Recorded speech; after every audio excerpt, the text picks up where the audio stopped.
Capítulo 14. Visita em casa. Vovó disse-me que logo poderia visitar meus familiares. Aguardei toda contente. Sentia-me muito bem e feliz. As recomendações foram muitas. Em casa, vovó e suas amigas falaram por horas.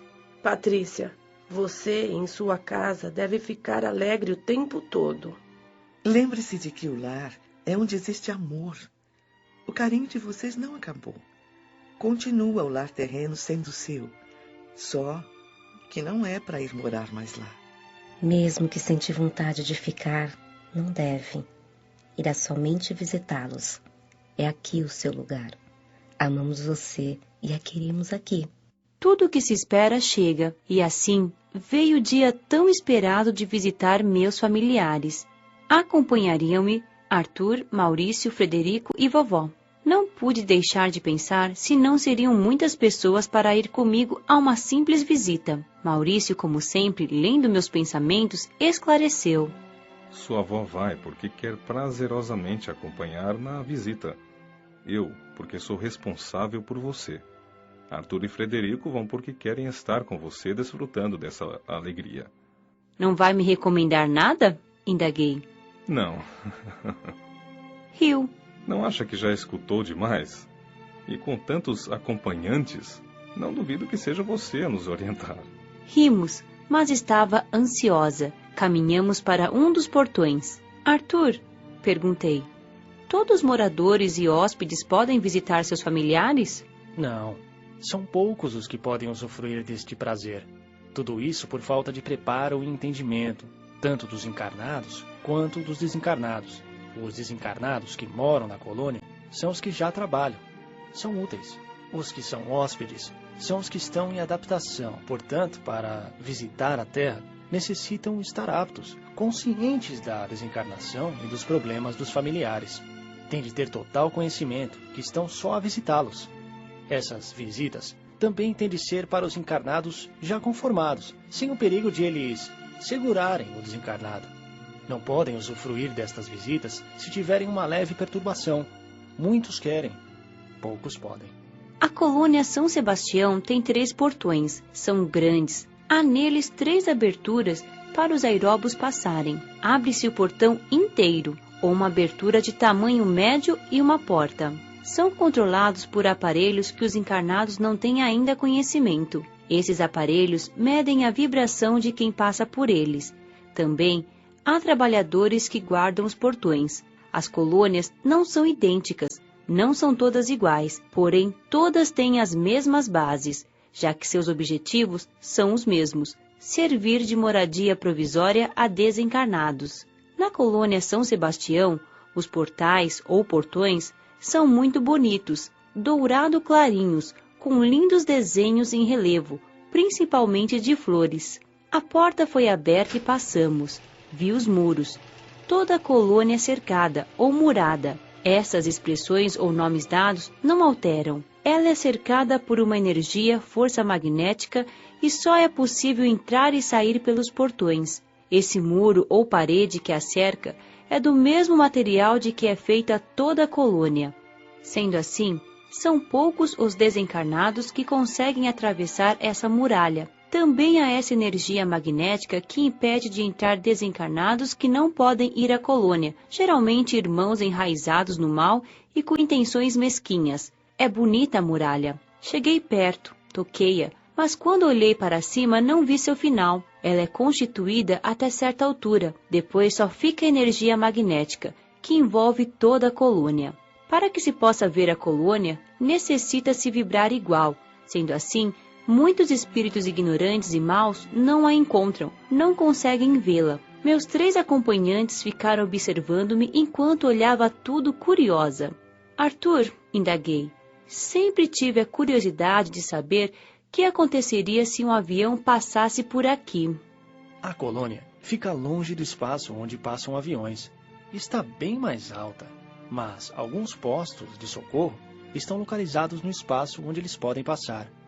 Mas se o fizerem, não acontecerá nada. Colônias e postos não são matéria bruta, mas sutil.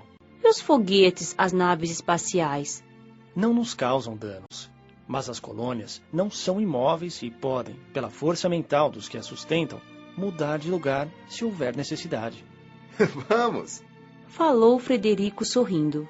Demos as mãos. Sabia volitar, mas seria a primeira vez que volitaria rápido e em grande distância. Assim fizeram para me ajudar, pois quando os grupos saem, não fazem isso, só o fazem se houver algum inexperiente como eu. Viemos tão rápido, em questão de minutos, que não deu para ver nada e descemos no quintal de minha casa. Entremos! Convidou Arthur. A porta está aberta, mas se você quiser, Patrícia, pode atravessar a parede. Vovó explicou. Depois, respondi. Mamãe estava sentada no sofá da sala, fazendo crochê. Estava mais magra. Olhei-a demoradamente. Amo-a demais.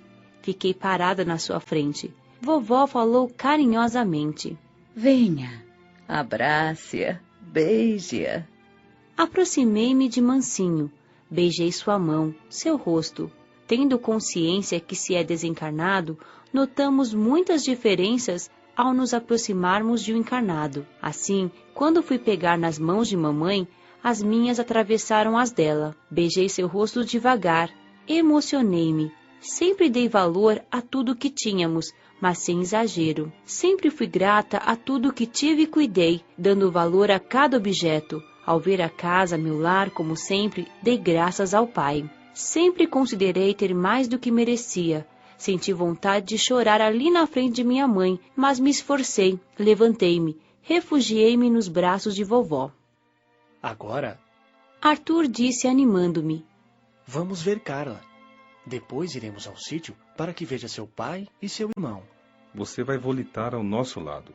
Vamos devagar. Disse Maurício. Os fluidos da Terra são bem mais pesados que os da colônia. Lá existem boas vibrações, porque não há maldades. Aqui são mentes boas e más a vibrar. Muitos desencarnados das colônias e postos de socorro, ao voltar à Terra pela primeira vez, sentem falta de ar, tontura e ligeiro mal-estar. Nada senti, porque estava amparada pelos amigos que me acompanhavam. Volitamos, fiquei no meio, mas sozinha. Ver a cidade de cima voando é bem agradável. Chegamos à casa de Carla, abracei-os, ela e meu cunhado Luiz Carlos. Ela logo daria à luz o meu tão esperado sobrinho. Depois fomos ao sítio. Como é agradável volitar no campo, ver as árvores, as plantações e animais. Vi Juninho trabalhando, dei-lhe um forte abraço. Fui até meu pai, beijei suas mãos e agradeci. Papai pensava em mim, mandava seus costumeiros incentivos. Beijei-o e o abracei. Olhei para a nossa casa do sítio. Posso agora passar pela parede? Com afirmativa, fui em direção à casa, mas perto da parede parei. Como faço? É simples. Pense que o fará e faça. Realmente é simples. Passei diversas vezes pelas paredes e portas. Patrícia, vamos até a casa de sua tia Vera? Talvez, se tudo der certo, poderá você mesma ditar uma mensagem para sua mãe. Arthur falou contente. Transmitir uma mensagem? Pela psicografia? Mas eu não sei. Aprenderá. Maurício respondeu calmamente. Como será ditar uma mensagem? Pensei. Curiosa, dei a mão a eles e volitamos rápido.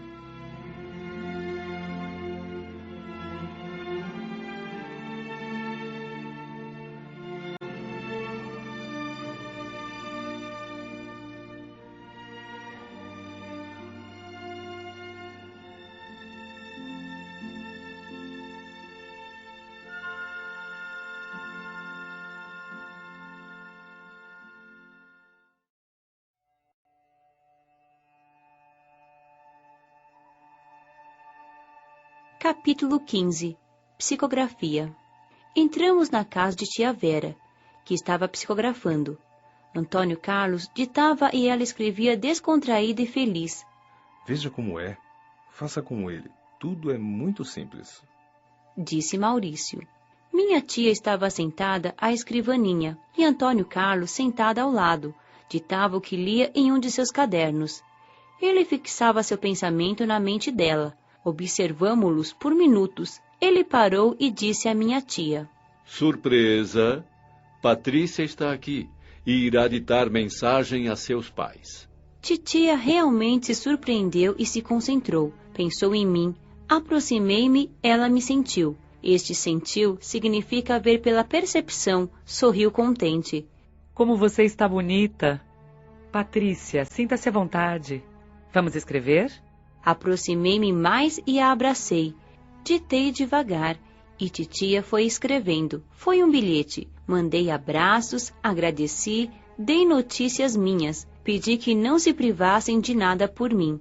Realmente foi mais simples do que pensava. Explicar o que é ser médium é complicado, ainda mais se partirmos para o lado científico. Disfunção orgânica? Um dom a mais, a menos? O importante é fazer essa sensibilidade ser útil pelo trabalho, confiar na força do bem e se esforçar para acertar. Médiuns honestos fazem desse intercâmbio um bem para muitas pessoas. Ao terminar, agradeci minha tia e afastei-me. Julgando que já tinha partido, titia chorou de saudades. Vi meus primos e abracei-os. Maurício, indaguei, titia recebe muitas mensagens. Os desencarnados gostam de escrever? Quase todos. Não gostou?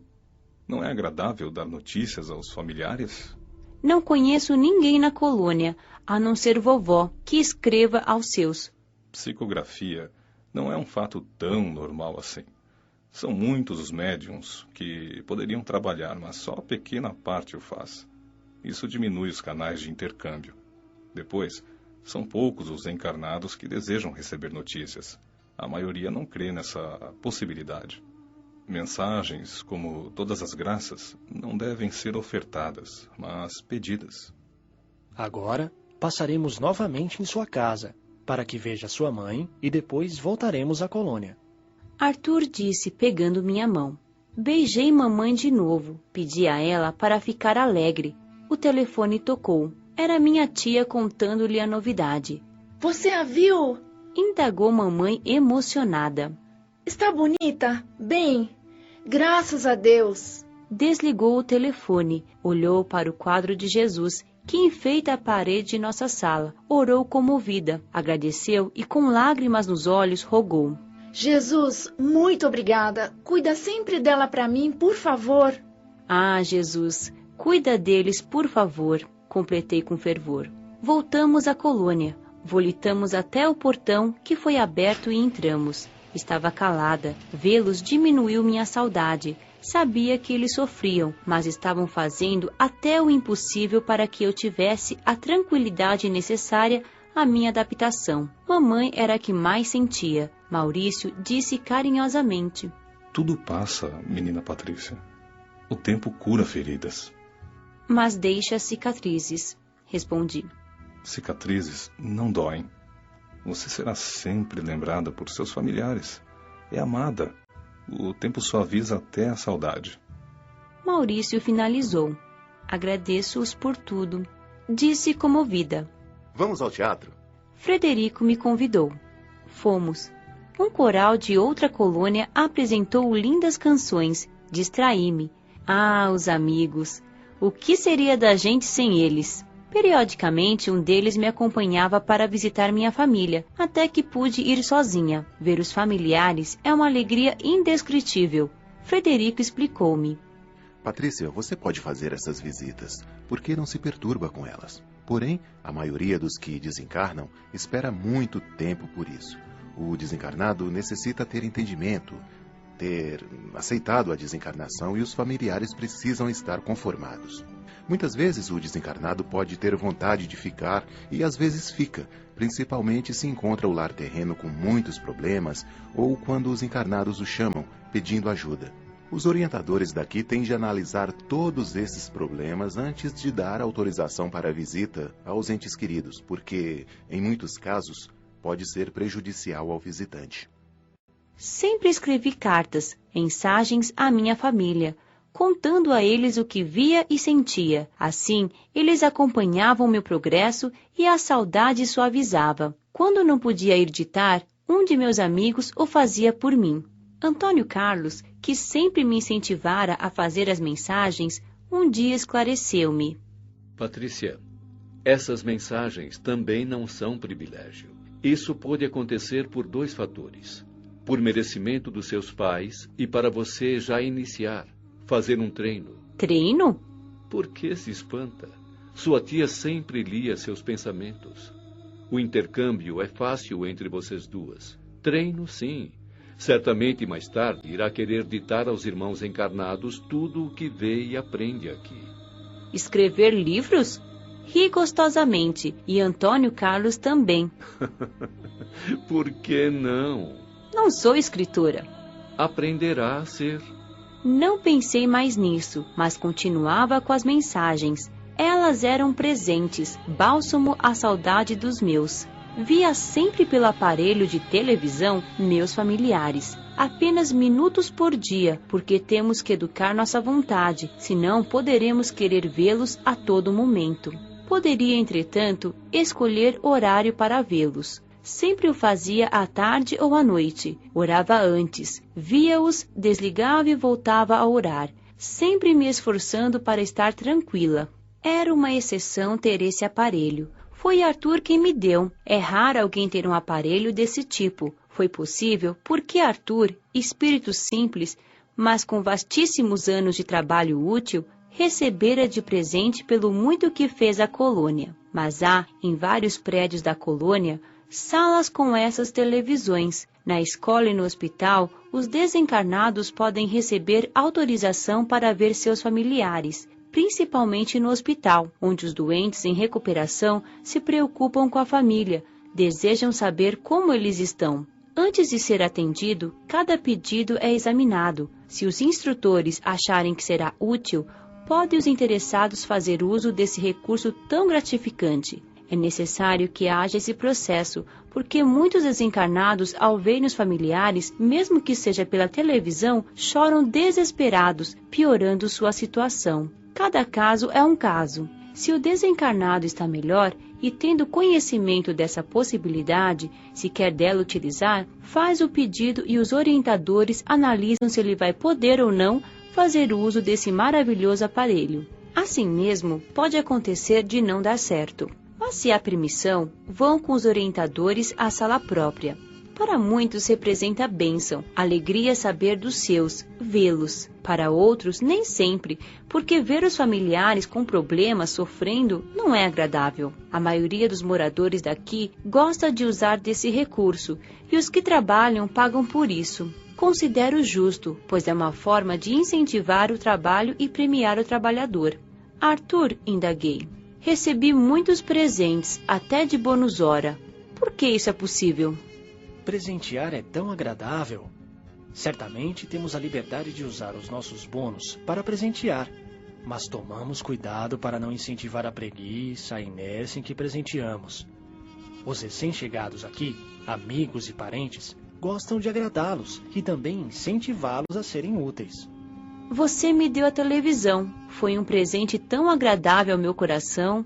Tudo foi me dado com alegria, carinho. Recebi-os com gratidão. Nunca usei esse aparelho. Recebi com carinho e guardei. Presentear você, que o utiliza, deixou-me contente. É sempre gratificante poder alegrar alguém. Para todos aqueles que encaram a realidade com naturalidade, a desencarnação não os separa dos entes amados e a sua ausência fica menos sentida.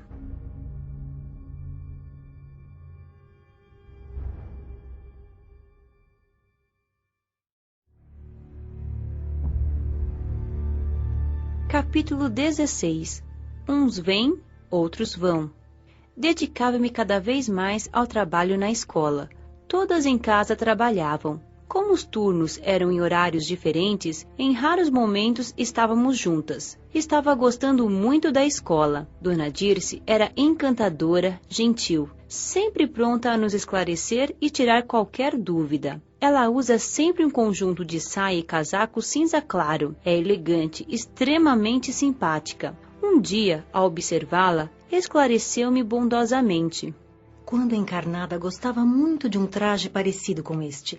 Aqui esqueço-me de roupa e moda. Sinto-me bem assim. A senhora está muito bem, é elegante. É que quando encarnada nunca pensei como os desencarnados se vestiam, e assim ainda reparo nesses detalhes. Desculpe-me se a observava. Não há por que a desculpar, logo isto não a preocupará mais. Muitos encarnados pensam que desencarnados só usam roupas brancas no plano espiritual e nas colônias. Talvez haja essa ideia porque aqui nos vestimos com simplicidade, como se quer. Os que trabalham nos hospitais e nas equipes médicas normalmente usam roupas claras ou brancas. Os jovens preferem roupas coloridas e agora até jeans. Só somos educados para vestir-nos decentemente e não abusar das tonalidades fortes. Cores neutras, claras, descansam a vista. No começo, trocava sempre de roupa. Achava estranho vestir uma só, mas fui fazendo cada vez menos. Preferia calças compridas e camisetas, mas a maioria, principalmente os mais velhos moradores da colônia, como Dona Dirce, não troca de roupa. E ninguém presta atenção nesse particular. Ninguém a chamava de mulher de cinza, fato que ocorria entre os encarnados. Meus alunos eram uns amores, todos educados, queriam aprender. Eles também quase não trocavam de roupa. A maioria trabalhava no período da manhã e estudava à tarde. Eram separados em classes, conforme suas necessidades, considerando a facilidade ou a dificuldade para aprender. Lecionava para os que tinham mais dificuldades. Eles tinham conhecimento desse detalhe, não se sentiam humilhados, mas sim incentivados a aprender. Normalmente tinha de explicar as lições várias vezes e o fazia com gosto. Como dormia menos, tinha mais tempo livre e quis trabalhar também no período da manhã. Frederico convidou-me para ajudá-lo e comecei com muito gosto. Ele atendia no hospital, os doentes em estado de recuperação, os melhores. Numa salinha, conversava com os que o procuravam, ajudando-os a resolver os problemas. Ficava como atendente, uma espécie de secretária, fazendo fichas de atendimento e encaminhando os pacientes. Marcela, uma enfermeira que trazia os pacientes, explicou-me. Dr. Frederico é ótimo profissional. Gostaríamos de tê-lo sempre aqui. Tem nos ajudado bastante e, como conhecedor e estudioso do comportamento humano, tem resolvido de modo satisfatório inúmeros problemas. Está aqui entre nós temporariamente. Veio para auxiliar um ente querido na sua adaptação e depois deve voltar a lecionar nas colônias universitárias. Tive a certeza de que era eu o ente querido que Frederico auxiliava. Sentia que o conhecia, que estávamos ligados por afeto sincero e puro. Só não conseguia lembrar. Também não me preocupei com isso. Quando chegasse a hora, lembraria. Tudo tem seu tempo. Recordaria no momento certo. Um de meus alunos, Jaime, convidou-me para ir a uma festinha em sua casa. Era a despedida de um de seus filhos, que logo reencarnaria. Venha, Patrícia, disse ele. Vamos incentivá-lo e lhe desejar que a reencarnação seja proveitosa. Vovó acompanhou-me. A casa de Jaime é agradável, como todos os lares da colônia. Ele mora com muitos parentes. Leonel, seu filho, deveria retornar logo à matéria, e como todos por aqui, sentia medo e insegurança, pois sabia que o mundo material é muito ilusório. Os amigos o animavam.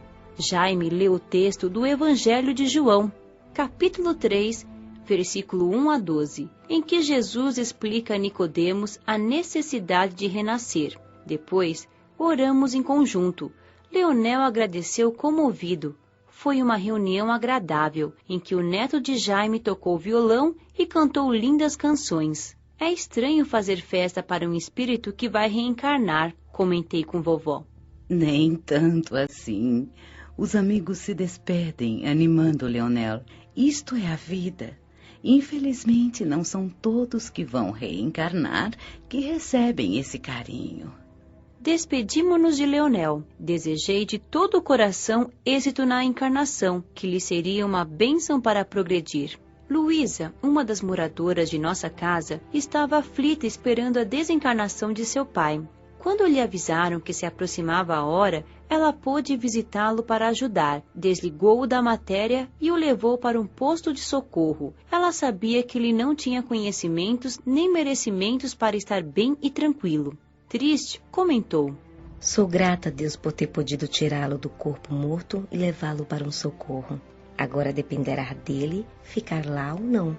Estou orando muito por ele. Uns vão, outros vêm. Ontem fomos à festa de despedida de Leonel, que vai reencarnar.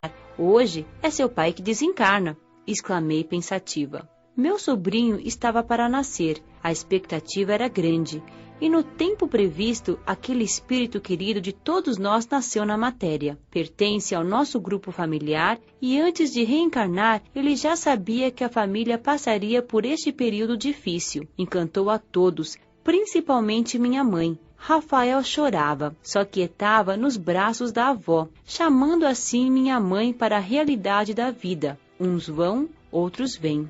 Arthur presenteou-me com um pôster do Rafael, que coloquei na parede do meu quarto. Plasmar foto é fácil para aqueles que sabem, mas também não é difícil aprender. Na escola, há cursos para aprender, pela força do pensamento, a plasmar no papel ou onde quer que seja, uma gravura, uma foto e etc. Em casa, todas as moradoras têm fotografias.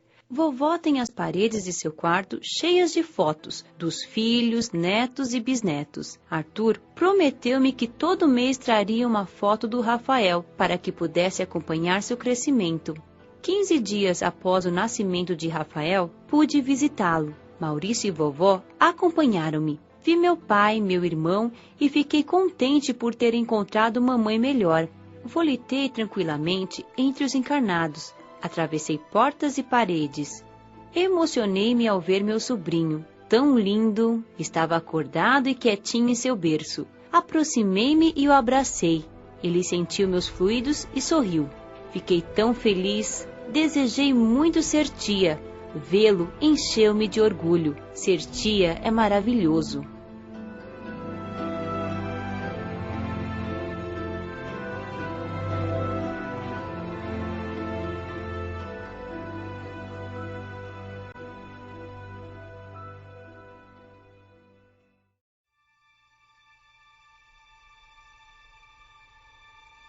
Capítulo 17. Necessidades. Um dia, Maurício e eu fomos à biblioteca. Em uma das estantes, numa divisória espelhada, olhei observando-me e ajeitei os cabelos que, para minha comodidade, ficavam sempre como desejava. Maurício sorriu e começamos a falar sobre necessidades. Patrícia. Meu amigo explicou. Muitos encarnados não julgam que a vida continua sem saltos. As necessidades do encarnado acompanham-no, como também os reflexos da doença. São pouquíssimos os que, ao desencarnar, entendem e libertam-se imediatamente desses reflexos, das necessidades. A maioria, só aos poucos, vai deixando-os. Oscar, um conhecido a quem já havia sido apresentada e que trabalha na biblioteca, estando perto, parou com sua pesquisa e ficou escutando a preciosa lição. Com ele estava um rapaz, que também acabou por participar da nossa conversa. Desculpa a intromissão. Este é Ramiro. Apresentou-nos o rapaz. Após os cumprimentos, Oscar continuou a falar. Estou incluído na memória que Maurício se referiu. O senhor tem razão. Necessito progredir agora. O comodismo estar muito bem assim faz com que paremos. Já tive pior, mas não é por isso que não posso querer melhorar. Realmente. Disse Maurício. Devemos ser aqui e agora. O que e como fazemos é o que somos. Curiosa, indaguei. Oscar, como foram suas necessidades? Foram bem diferentes das suas. Você, Patrícia, veio sem vícios, nem de carne se alimentava. Quem não cria hábitos negativos, adapta-se com mais facilidade. Você não deixou para depois, fez quando encarnada, mas eu, por minha vez, fiquei adiando a transformação mesmo quando aqui cheguei. Você não ficou nos atos externos, fez interiormente. A simplicidade facilita. Observe que no educandário as crianças acostumam-se rápido, e logo a maioria aprende a tirar da natureza seu alimento com naturalidade. Eu, quando encarnado, nada conhecia do mundo espiritual. Tinha religião de forma externa. Desencarnei e fui para o umbral. Não era receptivo para ter um socorro e, se não sofresse, não iria dar valor ao que uma colônia espiritual oferece. Acho mesmo que, se viesse logo que desencarnei para cá, nem iria gostar. Senti dores horríveis que eram o reflexo de minha doença. Tinha fome, sede, sentia calor e frio. Alimentava-me de plantas que encontrava, tomava água de filetes sujos, também evacuava e urinava pelos cantos, pelo chão. Ansiava desesperado pelo cigarro e pelos meus aperitivos. Sofri muito. Por anos fiquei no umbral, porém, certo dia, um parente desencarnado que vagava como eu, mas que sabia ir até os encarnados, levou-me para o meu ex-lar terreno. Este parente vivia entre os encarnados e no umbral. Fiquei com meus familiares e me senti melhor. Perto deles, tragava os cigarros quando eles fumavam, bebia e comia. Como? Quis saber. Troca de energia. Se você ficar perto de um fumante, sente a fumaça. Se ficar colado, fuma junto. Alimentava-me quando eles tomavam as refeições. Sentava-me à mesa e inalava os fluidos dos alimentos. E ainda sugava as energias dos encarnados. Com isso melhorei, mas não estava bem. Sentia dores e frio, estava triste e insatisfeito. Notei que os estava prejudicando, fiquei chateado. Não queria voltar para o umbral e não sabia como resolver o problema. Acabei por cansar-me em querer uma outra forma de vida. Comecei a orar e pedir a Jesus que me auxiliasse. Um dia, para minha alegria, um socorrista veio em meu auxílio e fui conduzido a um posto de socorro. Fiquei internado em tratamento, fui melhorando aos poucos. Alimentava-me 4 vezes ao dia, esforcei-me para largar o tabaco, pois nos postos de socorro e nas colônias não há cigarros, mas sim um tratamento para deixar o vício. De qualquer forma, a luta é de cada um. Graças a Deus, consegui. Logo não tinha mais vontade de fumar. Mas demorei a recuperar-me. Encarnado, tomava banho diariamente, era higiênico. No umbral, tudo é sujo, não há como se banhar. Sentia a falta disso, mas a fome, a sede e as dores eram minhas primordiais necessidades. Quando fui socorrido, estava feio e sujo, porém, no posto de socorro tomava banho todos os dias e usava o banheiro para as necessidades. Oscar fez uma pausa e Maurício aproveitou para nos dar alguns esclarecimentos. Nas cidades do umbral, seus habitantes são irmãos ignorantes no mal. A higiene não está nos seus costumes. Porém, sabemos que muitos deles se higienizam de forma rudimentar. Conheci muitos habitantes de lá relativamente limpos. Isso depende de cada um. Mas, como Oscar narra, com dificuldades mais sérias, a higiene fica em segundo plano. Os que vagam sofrendo pelo umbral não conseguem higienizar-se. Recuperado, Oscar continuou. Quis entender o que se passava comigo e vim para a colônia estudar e trabalhar. Nada entendia da existência desencarnada, necessitava aprender. Hoje, anos depois, gosto de ler, saber, trabalhar, estou tranquilo, alimento-me raramente e minhas necessidades fisiológicas são poucas. Aqui estou bonito e sadio. Passou a mão na nuca. Meus cabelos não me preocupam. Rimos. Oscar é careca, tem poucos cabelos. O que demorei para largar foram os óculos. Tinha a impressão de que sem eles não enxergava. Por incrível que possa parecer, estive sempre com eles no umbral e vagando. É mesmo, exclamei. Não é comum ver alguém de óculos aqui. Lembro que vovó Amazilis usava óculos quando encarnada, mas agora enxerga muito bem. Maurício esclareceu-nos. Defeitos, doenças, são do corpo carnal, embora a impressão deles possa ser forte no corpo perispiritual. Aqui, basta compreender, aprender, para sentir-se sadio. Quando digo aqui, refiro-me às colônias e postos de socorro. Os que vagam ou por afinidade acabam nos umbrais quase sempre têm doenças e deficiências que os acompanham. Muitos desencarnados bons, ao quererem identificar-se entre os encarnados, podem plasmar óculos ou até mesmo deficiências. O livre-arbítrio é respeitado. Conheço alguns espíritos bons, trabalhadores do bem, que não querem desfazer-se das deficiências, dos óculos ou da bengala. Estão bem assim. Usam-nos porque querem. Oscar é careca porque quer. Senão teria uma bela cabeleira. Rimos. Realmente identifico-me com minha careca e não a considero uma deficiência. Mas o que acho bom mesmo é não ter de ir ao dentista. É mesmo, exclamei. Não pensei nisso. Tenho visto aqui todos com dentes perfeitos. Maurício aproveitou para nos esclarecer.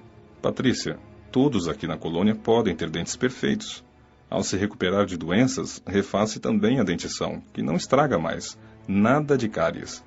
Infelizmente, os desencarnados que vagam, os que ainda não foram socorridos, continuam como estavam. Se não tinham dentes, continuam sem eles. Não tenho conhecimento de que estragaram mais os dentes. Creio que continuam como desencarnaram. Aqui na colônia não ficamos mais doentes? Quis saber, curiosa. Uma vez sadio, sempre sadio. Um desencarnado que está bem aqui na colônia, nos postos de socorro, não adoece mais. Mas, se não estão totalmente recuperados e saem sem permissão, voltando para os ex-lares, ou seja, vagando, quase sempre recomeçam a sentir os reflexos de suas doenças. Isso porque não sabem ainda se manter sadios, sem os fluidos benéficos desses lugares. Mas os que seguem os regulamentos continuam sempre bem. Não há por que ter doenças. Maravilha! Exclamei.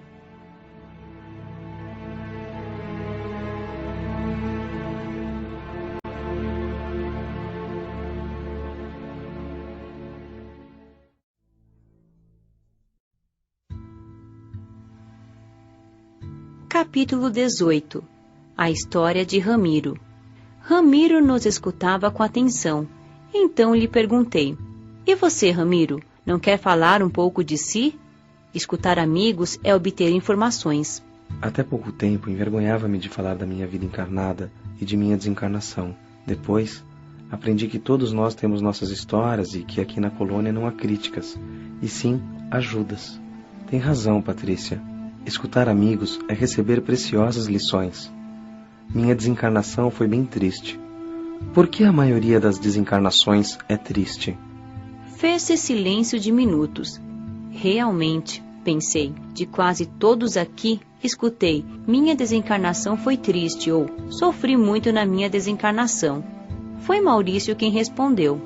Porque a maioria não pensa na desencarnação para si, não se prepara para a continuação da vida. Vivem encarnados como se fosse seu objetivo maior. Amam mais a matéria do que as verdades espirituais. Não amam o verdadeiro e sim as ilusões da carne, e a elas ficam presos. Desesperam-se ao deixar o corpo físico perecível. Esquecem-se de que esse veículo é temporário. Não vivem de conformidade com os exemplos de Jesus. Temem a morte do corpo.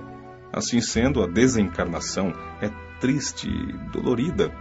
Mas os bons, os que encarnados serviram ao Pai, viveram os ensinos de Jesus. Nada temem e a desencarnação é uma alegria. Maurício quietou e olhamos para Ramiro, convidando-o a continuar narrando. Nosso amigo não se fez de rogado. Desencarnei jovem. Usava drogas. Não era ainda um dependente ou pensava não ser. Iludimos-nos muito ao fazer uso de drogas, pois achamos que podemos parar quando queremos. Mas ao tentarmos nos libertar, é que compreendemos quanto estamos presos a elas. Comecei com maconha e passei a cocaína. Minha família não sabia, nunca soube, pois não tinha motivos para justificar meu envolvimento com as drogas. Agora, tenho certeza de que não há motivos que justifiquem essa loucura. Comecei quando namorei uma garota muito bonita e cobiçada pelos garotos da escola. Ela e sua turma fumavam e induziram-me a fumar maconha. Com um medo idiota de ser taxado de bobo, imaturo, passei a fumar. Terminei o namoro, mas fiquei na turma. Numa corrida, num racha com uma moto emprestada, tive um acidente. Caí e bati com a cabeça numa pedra. Meu corpo morreu na hora. Fiquei muito perturbado. Vaguei por entre os familiares e com os amigos da turma. Esses deram uma parada com as drogas. Temeram com minha desencarnação. Alguns dias depois que desencarnei, comecei a sentir falta da cocaína. Todo o meu perispírito ansiava pela droga. Foi horrível. Em casa, o desespero de ver minha mãe chorar agoniava-me. Sentia-me culpado. E fui. Desencarnei por minha imprudência, por brincar com a moto, veículo tão perigoso, e por estar drogado. Desencarnei antes da hora prevista. O sofrimento dos meus enchia-me de culpa e remorso e, como me incomodava ficar em casa, saí e vaguei. Entendi que desencarnara, embora não soubesse ao certo o que ocorrera comigo. Meu corpo estava morto, mas eu continuava vivo e não sabia o que fazer. Foi aumentando a vontade de injetar cocaína. Nunca pensei em sofrer tanto. Esta foi minha necessidade primordial. Não me incomodava com a alimentação, frio ou calor, mas às vezes sentia sede. Resolvi buscar a droga. Sabia de outra turma que tomava muito mais drogas que nossa. Fui procurá-los. Nem me aproximei porque ao lado deles estavam monstros horríveis. Mais tarde, vim a saber que eram tão somente desencarnados viciados. Irmãos em sofrimento presos a drogas e que vampirizavam aqueles encarnados viciados. Estava desesperado. Sentia minha avó orando por mim. Ela era espírita, o que era motivo de gozações de nossa parte, principalmente dos netos. Pensei, não é que minha avó deve estar certa? Morri e estou aqui como espírito, vagando. Lembrei-me dos termos que ela usava. Sabia onde se localizava o centro espírita que ela frequentava e fui andando até lá. Estava aberto. Entrei envergonhado. Quando um senhor, um socorrista desencarnado, indagou-me o que queria, falei implorando. Socorre-me, pelo amor de Deus. Aqui não ajudam espíritos que vagam. Morri e não sei o que fazer. Estou desesperado. Quero tomar uma dose de cocaína, senão morro. Não posso morrer outra vez, não é? Se não posso morrer de novo, não sei o que acontecerá se não tomar a cocaína. Minha avó frequenta aqui. Socorro-me. O socorrista me olhava bondosamente. Caí nos seus braços e dormi. Sou grato aos espíritas, às pessoas bondosas que me acolheram. Fui levado a um hospital. Há uma ala onde se faz a recuperação de viciados em tóxicos. Não foi fácil minha luta contra o vício. Desesperava-me e era bondosamente auxiliado pelos irmãos que lá trabalham. Foram muitos meses em tratamento. Tomava passes, aprendi a orar e, nos momentos em que não estava em crise, lia livros espíritas e o Evangelho. Tomava refeições, água, banhava-me somente quando me sentia melhor. Quando melhorei, fui ver outros irmãos imprudentes como eu. O que vi, não esqueço. Sofrimentos que nunca pensei em existir. Eram muitos jovens deformados, débeis em recuperação, iguais aos que julguei serem monstros. Entendi que, socorridos, estavam no caminho que os livraria do sofrimento. Piores eram os que não tinham socorro, os que não queriam libertar-se. Compreendi que não sofri tanto, porque minha avó com suas preces sinceras guiou-me, e também porque não fiz outras ações erradas. Compreendi que não sofri tanto, porque minha avó com suas preces sinceras guiou-me, e também porque não fiz outras ações erradas. Não cometi crimes, tão comuns entre os toxicômanos, e busquei logo um socorro, senão iria vagar em sofrimento como tantos outros. Desintoxicado, vim para o educandário, onde estudo e me preparo, porque quero, no futuro, ser um socorrista de irmãos escravos dos vícios. A maior necessidade que tive como desencarnado foi para meu sofrimento, minha agonia. A cocaína. Só ansiava, desesperado, por ela. Ramiro calou-se e foi abraçado por Maurício. Estamos presos ao que nos ligamos quando encarnados. Tenho certeza de que você, meu jovem, será um excelente socorrista. Será sim. Oscar falou, sorrindo. Ramiro, aproveitando a presença de Maurício, indagou ávido por aprender. Maurício, o que acontece com as pessoas com doenças como câncer, que tomam remédios fortes para conter as dores e que muitas vezes esses medicamentos abreviam a existência física? Elas também sentem falta dessas drogas quando desencarnam? Está errado tomá-las, já que abreviam a existência corporal? Cuidar do corpo físico é obrigação de todos nós, que, por certo período, o temos para viver encarnados. Temos que dispor do que a medicina terrena nos oferece para curar as doenças. Se o que dispomos para amenizar nossas dores pode abreviar a existência, não é culpa nem dos médicos nem dos doentes. Acredito que a ciência logo encontrará novas formas de alívio e curas. Mas, meu jovem Ramiro, ao tomar uma droga como medicamento indispensável, ela não nos fará falta quando desencarnarmos. Porém, como médico socorrista, há anos vejo muitos agirem de várias formas diante da dor. Os que sofrem doenças dolorosas no corpo, com resignação, são socorridos e logo estão bem. Os que se revoltam diante da mesma dor, ao desencarnarem, nem sempre podem ser socorridos e sentem os reflexos da doença. Querem às vezes os remédios para se curar, suavizar as dores, mas não são viciados. Não sentem falta da droga, pois as tomaram como medicamento. Tenho visto aqui pessoas que ficaram dependentes de soníferos e, quando socorridas, têm de aprender a dormir sem eles. Têm de se livrar dessa dependência. Remédios devem ser tomados quando necessário.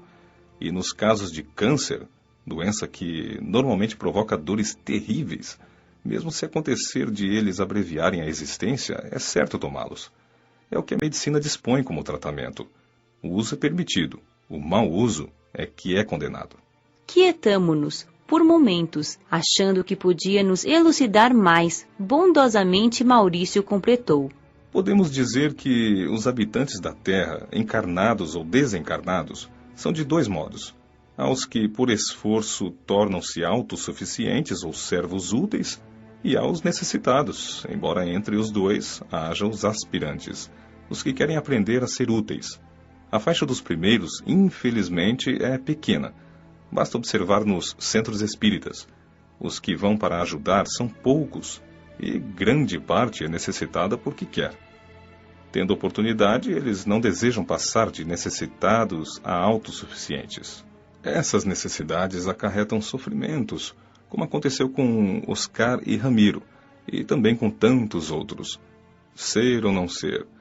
Encarnado ainda pode enganar e iludir-se, mas desencarnado não há como. Isso porque os fluidos, as vibrações de um espírito bom, são agradáveis, e os fluidos dos espíritos ignorantes são nocivos. A alma, o espírito, tem sempre muitas oportunidades, e pode, pelo seu livre-arbítrio, refletir o belo e o bem, ou o feio e o mal. O belo e o bem apresentam-se em harmonia e com equilíbrio, e dessa união surge o amor que os leva a progredir espiritualmente.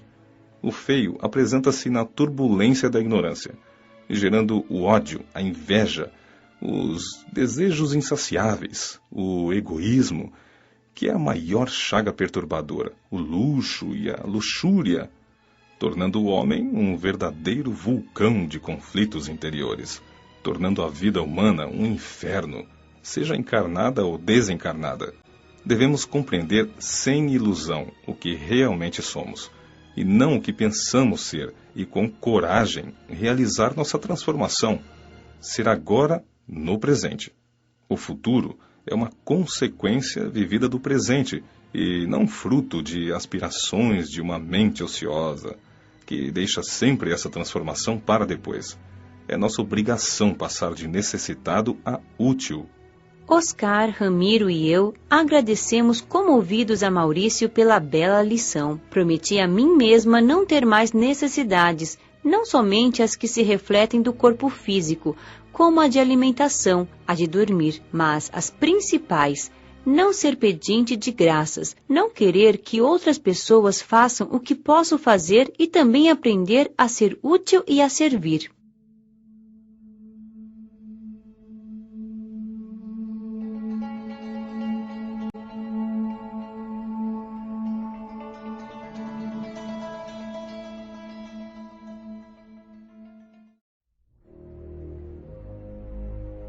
Capítulo 19.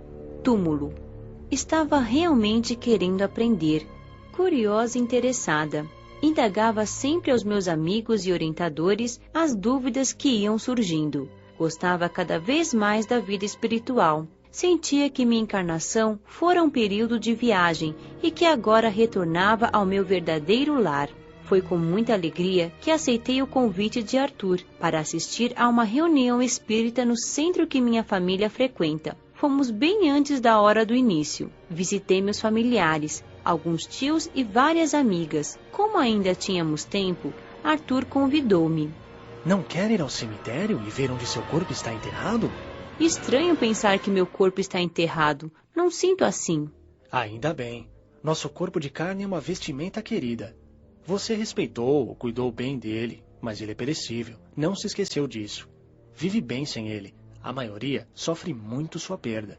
Fomos. O cemitério é um local contraditório. Uns o acham triste e não gostam dele. Outros deliciam-se passeando, lhes é agradável. Lugar de sofrimento para muitos e também de trabalho a tantos socorristas. Andamos e fui observando tudo. Sentado no muro estava um grupo de espíritos ociosos, feios e sujos, contando anedotas e gargalhando. Não nos viram, pois só conseguiriam se quiséssemos. Somos mais sutis, e eles só veem os que vibram igual a eles, e a matéria. Não paramos. Logo na entrada escutei gemidos, ais desesperados que saíam de alguns sepulcros. Muitos, inconformados com a morte do corpo, não querem largá-lo. Arthur explicou. Vi os socorristas, espíritos que pacientemente tentam ajudar, amenizando os sofrimentos de irmãos imprudentes que amaram mais a matéria perecível que a espiritualidade. Os socorristas também tentam orientar os arruaceiros, que estão sempre no cemitério, mas não moram lá. Esses espíritos bagunceiros vão lá por não terem algo mais interessante para fazer. Ao me aproximar do local onde meu corpo fora enterrado, vi duas senhoras que não conhecia, comentando baixo. Patrícia morreu tão jovem. Era bonita e educada. Estudava e trabalhava. Era um ser útil. Tinha futuro. Coitada.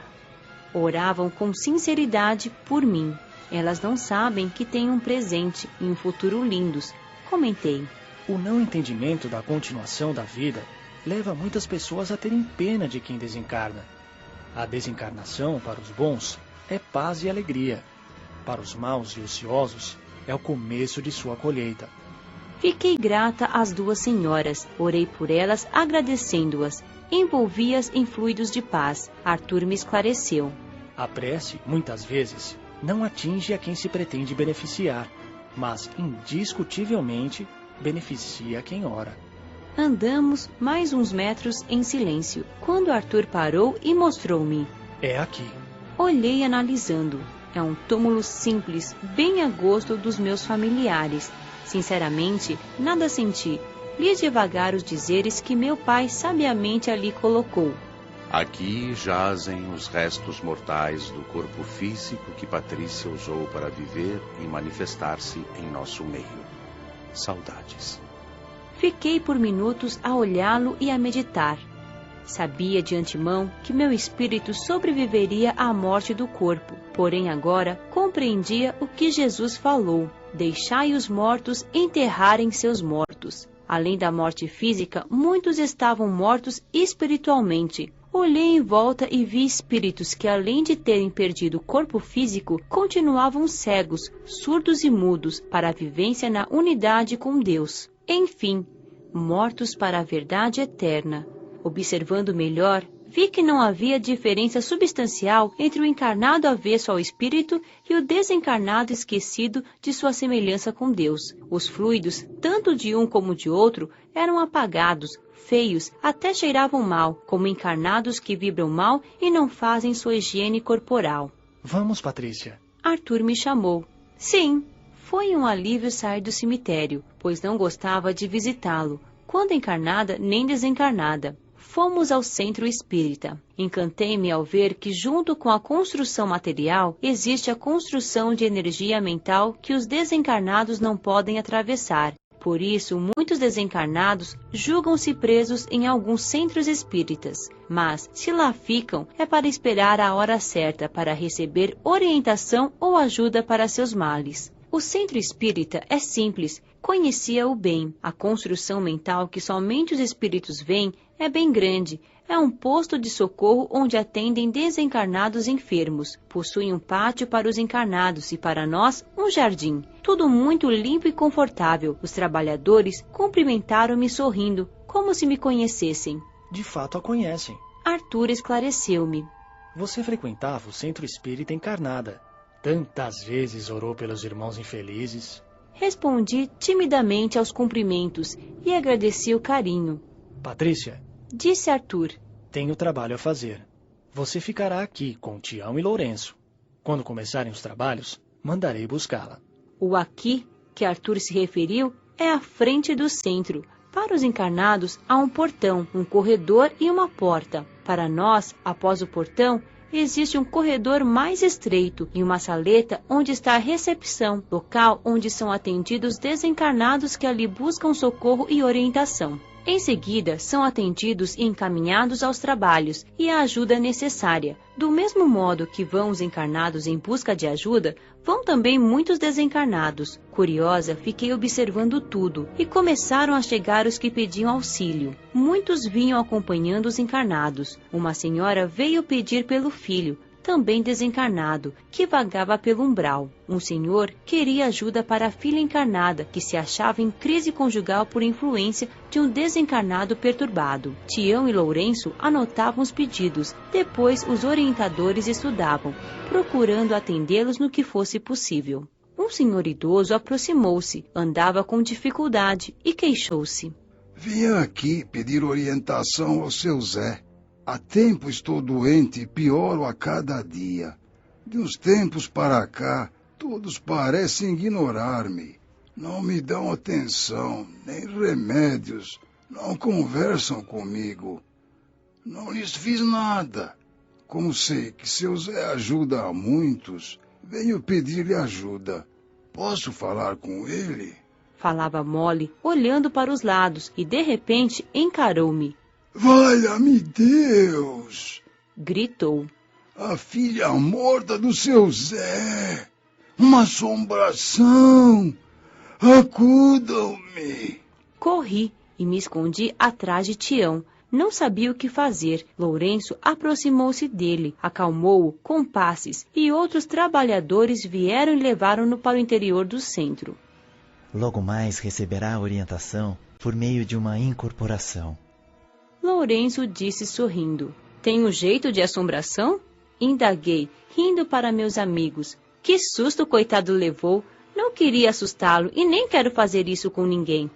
Você não assombra, e sim enche de luz e alegria onde está. Lourenço falou bondosamente. Desencarnado que não sabe reconhecer seu estado, teme outros desencarnados. Muitos têm medo até de entes queridos. Continuei lá, tentando ajudar no que era possível. Estava anotando pedidos distraída quando escutei. Psiu. Olhei e vi um rapaz que sorriu. Oi? Oi, respondi. Você me vê? Vejo. Que legal! Começava a temer o fato de estar ficando invisível. Parei de escrever e observei-o. Era jovem, estava bem vestido, só que sujo. Continuou sorrindo e me olhando. Faz tempo que não converso com uma gata. Sabe que você é bem bonita? Quando larga seu serviço? Posso esperá-la, levá-la para casa ou para passear um pouquinho. Fiquei surpresa e novamente não soube o que fazer. Lourenço veio em meu auxílio. Oi, meu rapaz. Não quer entrar e entender por que a maioria o considera invisível? Não tenha medo.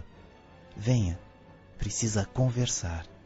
O rapaz sentiu receio, mas a fisionomia de Lourenço inspira confiança. Entrou com ele, mas antes virou-se para mim e disse: Espere-me no final. Quero conversar com você, gatíssima. Lourenço voltou logo. Patrícia, o moço não sabe que desencarnou. Receberá também orientação. Puxa, que noite! Primeiro assusto, depois sou paquerada. Não aguentei e dei uma boa risada.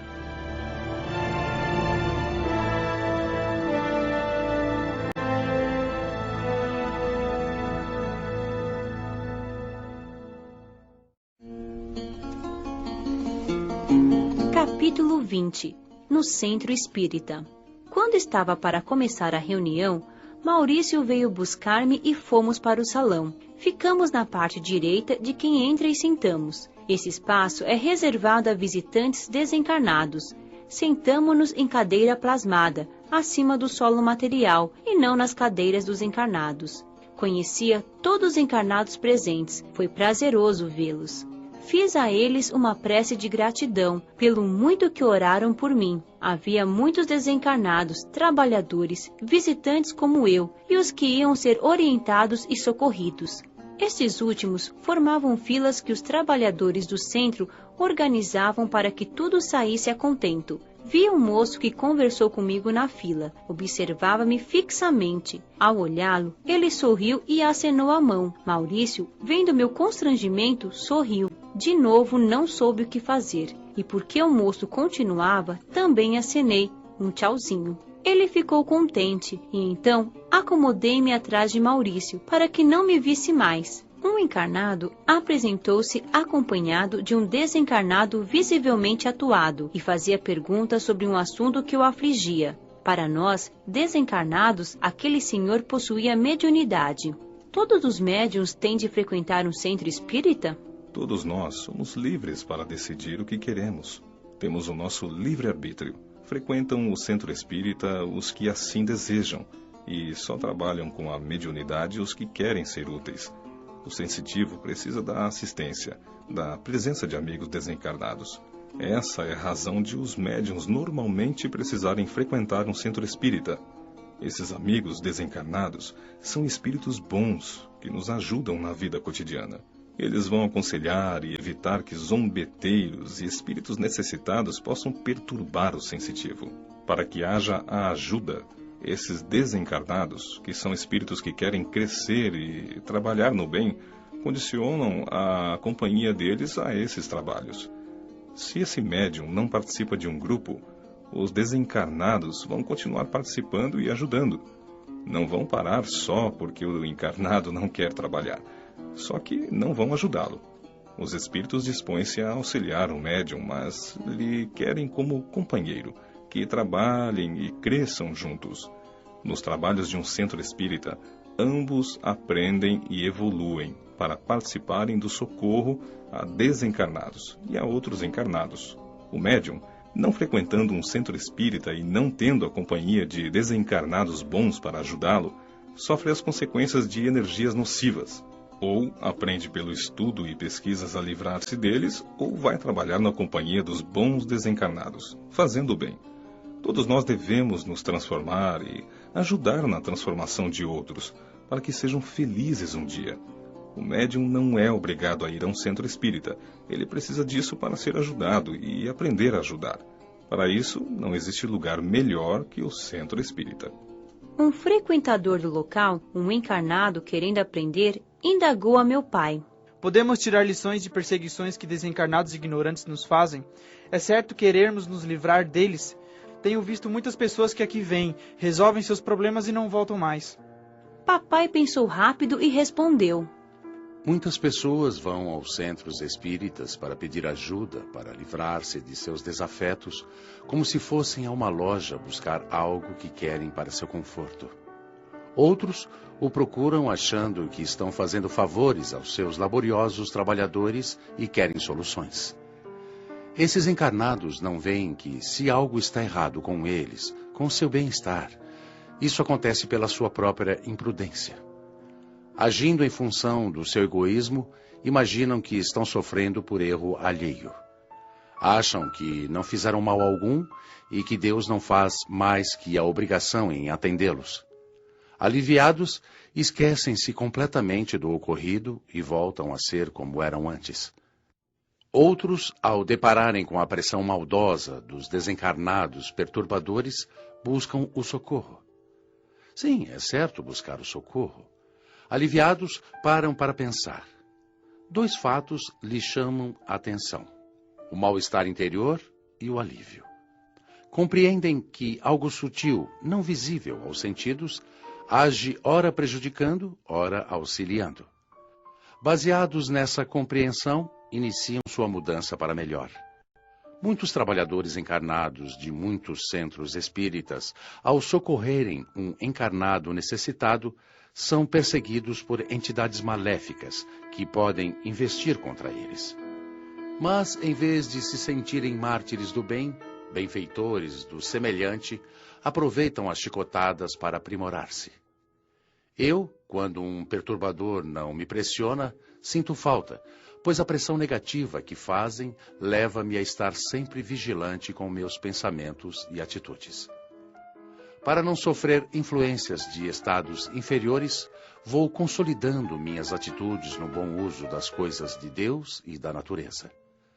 As dificuldades para uns são punição, para outros, oportunidades e estímulo para sua melhoria. Outra pergunta foi feita por uma moça. Todo sofrimento é quitação de débito do passado ou sofremos também por outros motivos? Sofremos pelo débito do passado, mas nem sempre. É incontestável que o hoje é consequência do ontem. Mas também o hoje é causa do amanhã. Se as circunstâncias são adversas, se estou consciente de que posso transformá-las, elas ficam mais suaves. Oposição sempre teremos. Vamos lembrar de nosso gigante gênio espiritual, Jesus de Nazaré, que nos disse: Vinde a mim, todos vós que andais sobrecarregados, e eu vos aliviarei. Mateus, capítulo 11, versículos 28 a 30.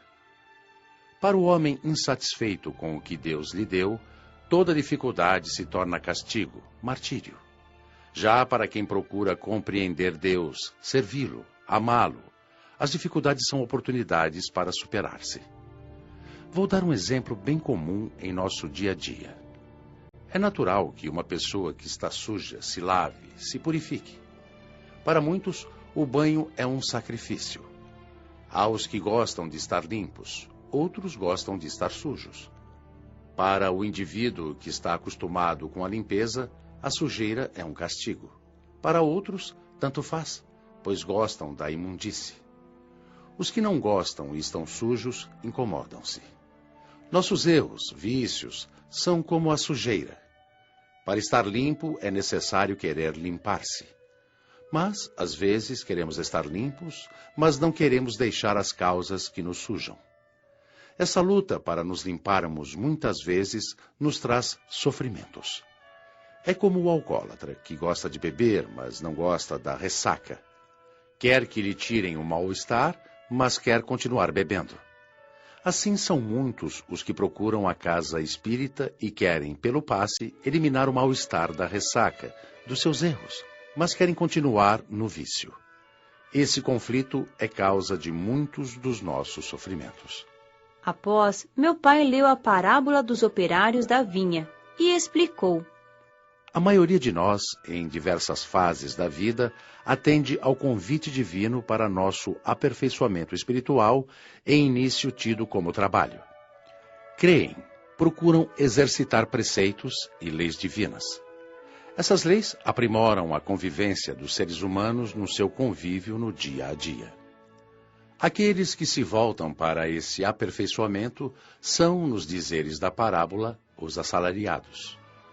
Esses crentes da bondade, do amparo divino, dedicam sua existência ao exercício da fraternidade, da solidariedade e do amor prescritos pela sua crença como pontos fundamentais que propiciam a chegada de uma nova era, em que os homens deixarão de se matar, de se explorar, de serem egoístas. Trabalham intensamente esse modo de viver, inspirados na promessa de Jesus de que haverá um novo céu e uma nova terra. Jesus sempre usou símbolos materiais para inocular neles um grande significado espiritual. A vinha simboliza o cosmo. O cosmo é a casa de Deus. Todos somos chamados a participar espontaneamente dessa vida comunitária, não em termos estreitos e egoístas, mas em posição totalitária. O fato é que somos filhos desse cosmo e, como tais, devemos agir.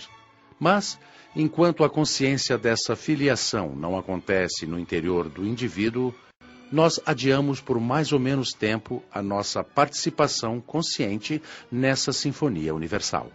Aí então dividem-se, como na parábola, diversas épocas em que nos colocamos à disposição do divino para viver e usufruir de sua vinha. Mas nesse documento cósmico, que é essa parábola, vemos ainda, entre aqueles que estão a serviço do Senhor, as diversidades de intenções. Todos os chamados, dentro do contexto da palavra, estão trabalhando, estão servindo ao Senhor. Mas a motivação difere entre uns e outros. Essa é a razão da queixa daquele que mais tempo esteve trabalhando. A personalidade egoísta que só trabalha esperando benefícios, pagamento ou uma posição de grandeza, mede o que tem a receber, seja em pagamentos, seja em benefícios.